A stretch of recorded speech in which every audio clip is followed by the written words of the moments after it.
大五郎技3つ見せますみたいなこと言ったんですけど、ちょっと今日はねそれ延期します。延期してもう全然違うことをやります。まあこれその前回の次回予告で言ってしまって本当申し訳なかったんですけど、今日は1個ちょっと僕思ったんですよ。YouTube 始めて約3週間ぐらい、2週間か3週間ぐらい経ちますけども、10分以上の動画を1回もやったことなくて、一番長いのは前回やったなんだっけな、ナルシストを演じてみた、ナルシストを演じてみたが一番長いかなって感じです。でも4分55秒ぐらいだったんで、今日はちょっと10分以上の動画を撮ろうと思います。ただちょっと人によってはクソつまんなかったりすると思うんで、ちょっと皆さん一つお願いがあるんですけど、この動画、最後まで見てください。で、できれば何回も見てください。というのは、要は再生回数を上げたいっていうのが一番の理由なんで、皆さんお願いします。皆さん、今からね心理学を、ちょっと紹介したいと思います。僕が、読んだことあるこの心理学の本でねちょっと紹介していきたいと思うんですけど、まずですね、皆さんに問題です。手のひらを見せながら話をしている相手の心理は何でしょう？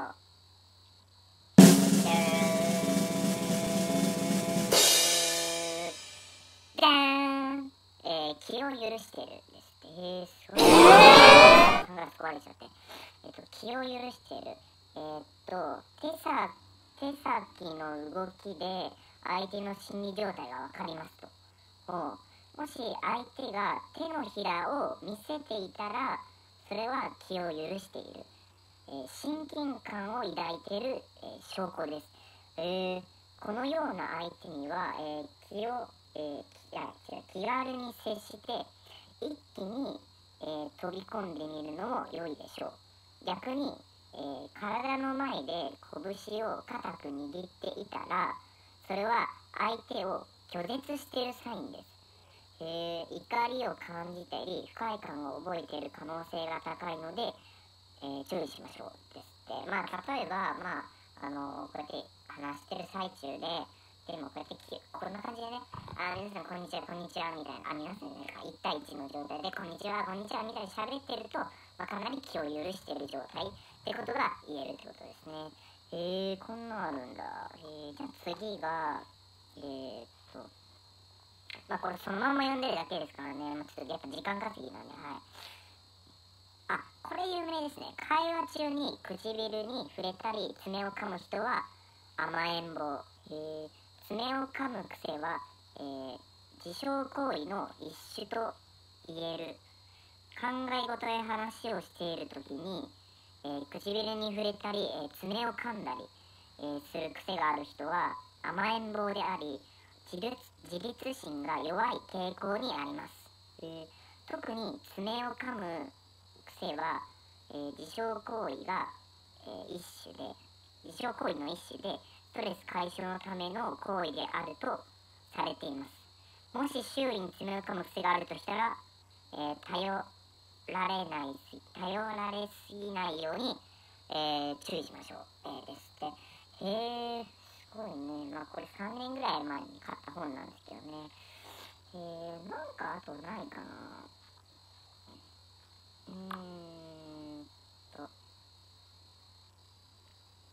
これも言いますね。必要以上に敬語を使う人は、警戒心が強いタイプですって。過剰な敬語使いには拒絶効果がある。確かにそうですよね。すごい慣れしい人にはやっぱりタメ口で喋ったりする。最初は皆さん敬語ですけども、あとやっぱ慣れてくるとね、タメ口同士で喋ってると思うんですけど、確かにね、敬語を使う人、親密になれば徐々に、砕けた口調になるのですが、敬語を使い続ける人は警戒心の強いタイプですと。過剰な敬語の使用は拒絶効果があり、相手に仲良くなろうという意思がない可能性が高いと言えます。こちらからどんなに気さくに話しかけても、相手が、頻繁に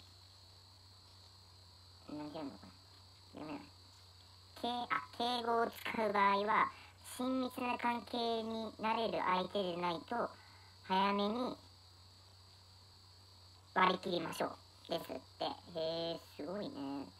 いろいろあるんだな。で、まあちょっと最後に1個、じゃあ最後2つぐらい紹介しましょうか。時間稼ぎ必要なんでね。はい。まずは、指で机を叩くのを話を切り上げたい際、この感じがトントントントンって感じね。はいはいはい。トントンと音を立てて話を妨害しようとしている。無意識に行う手先の動きが様々な心理が現れます。相手が真剣に話を聞いていると思っても、もし指先で机をトントン叩いていたら、話を早く終わらせてほしいと感じている可能性があります。トントンと音を立てて無意識のうちに話を妨害しようとしているというのです。サングラス壊れちゃったんですよ。そうだ、この前のですけど、これやってこうなっちゃうんですよね。素顔見えちゃう。全く。妨害しようとしているので、そんな時はポイントだけを伝えて早めに話を切り上げましょうですって。これいろいろ書いてありますね。じゃあ最後、いろいろ書いてあるんですけど、目標を宣言するとモチベーションがアップする。確かにこれそうですわ。はいはいはい。言葉にすることで行動変化をもたらす。例えばもうみんなの前でもう超有名な YouTube になりますみたいな感じですよね。はいはいはい。ってなるとモチベーションがアップする。言葉にすることで行動に変化をもたらす。夢や目標を周囲の人に宣言することは自分を奮い立たせる効果があります。具体的な言葉にすると自分の心に強く刻み込まれるからです。意識が変化することで行動も変化し、目標達成のためのモチベーションが保てるのです。俺は総理大臣になるぞみたいな感じで言ったらモチベーションが総理大臣になってバーンって上がるってわけですね。すごいですねこれ。もういろいろ書いてあるんですね。これで心理学は以上にしましょう。次はね、いろいろやろうと思うんでお願いします。皆さん食レポをしていきたいと思います。さあ、今日紹介する商品はこちらですね。これ僕大好きなんですよ。大きな白玉クリームぜんざいです。イエーイ。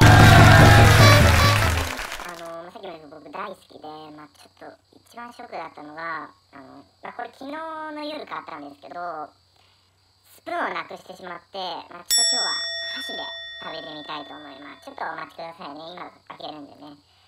これめっちゃうまそうですね。キンキンキンキンキン。これすごいですよ。クリームと、見えます？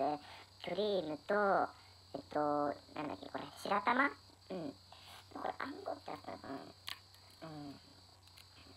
下にあんこが詰まってますね。さあ、こちらが、クリームになります。いただきます。美味しいってなります。これちなみにファミリーマートさんで売ってますからね。皆さんぜひ買って食べてください。この白玉見てください。この白玉いただきます。美味しいですね。はいはい。で次は、こちらが、あんこになります。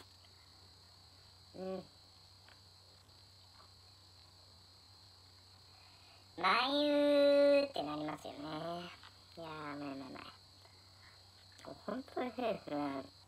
皆さんこれ箸で食うものじゃないんで、皆さんちょっとスプーンで食べてくださいね。では、食レポは以上です。バイバーイ。